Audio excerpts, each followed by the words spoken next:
The other day I talked a little bit about some of the reasons we write letters to people. One of the kinds of letters we write is the letter of recommendation, a close relative of the letter of introduction. In the former, we write to an admissions office or to a potential employer commending someone we know for school admission or to be hired.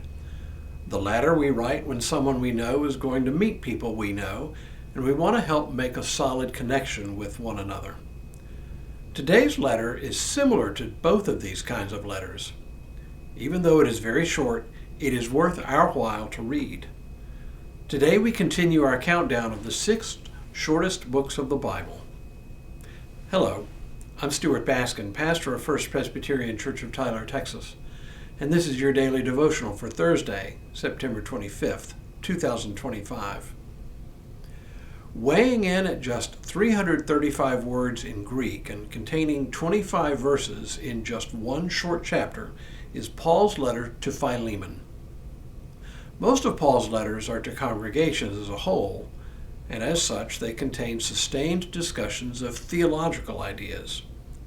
Paul is often trying to reinforce his teachings to congregations, even in his absence. The letter to Philemon, on the other hand, is to a single individual in one of the congregations Paul has visited. Philemon lived in Colossae and belonged to the Colossian church there. For the most part, we only catch fragments of personal relationships Paul had with individuals in some of the churches. Rarely do we get this much of a glimpse at one particular relationship. I said that this letter is somewhat like a letter of recommendation or introduction that we might write today, but in this case, the subject of the letter was someone well known to Philemon. It was his runaway slave, Onesimus. Okay, stop right there. Let's name the elephant in the room here. We do not condone slavery in any way, shape, or form. We don't even excuse it in the past. But just because we neither condone or excuse it doesn't minimize its reality in history. It was, in fact, part of the world in which Paul lived. No use trying to argue that Paul should have been against it. He was simply a creature of a world long gone. Now, Paul's purpose in writing this letter was to encourage Philemon to receive Onesimus back into his service without punishment or retaliation. It seems Philemon had left Colossae and Philemon's household either with Paul or after Paul left. Paul has apparently welcomed him and kept him in his protection for some unknown period of time. Now Paul is sending Onesimus back to Philemon's household along with this letter appealing Onesimus's case. What is noteworthy in this letter is that Paul sees Onesimus not as an inferior being, but as a fellow child of God, and he encourages Philemon to do the same. He says, I am sending him, that is, my own heart, back to you. I wanted to keep him with me so that he might be of service to me in your place during my imprisonment for the gospel, but I preferred to do nothing without your consent, in order that your good deed might be voluntary and not something forced. Perhaps this is the reason he was separated from you for a while, so that you might have him back forever.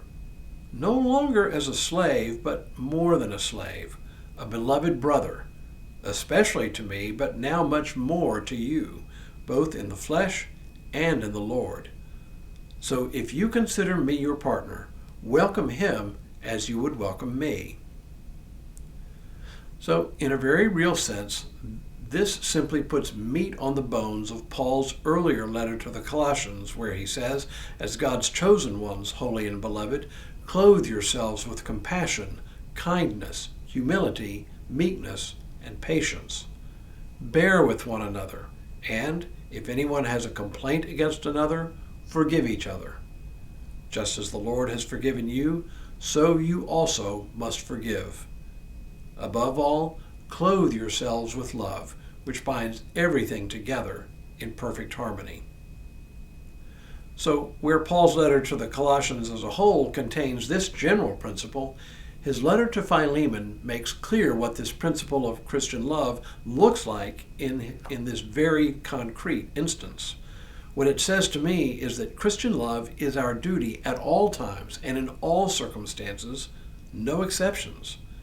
There is no part of our lives that we can carve out and say, Christian love does not apply here.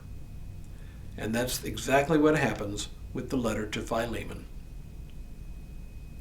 When we return tomorrow, we reach number 2 on our list of the shortest books of the Bible, which asks the question, who was Jesus Christ? But for now, may God continue to bless you and keep you in all that you do this day and in all the days ahead.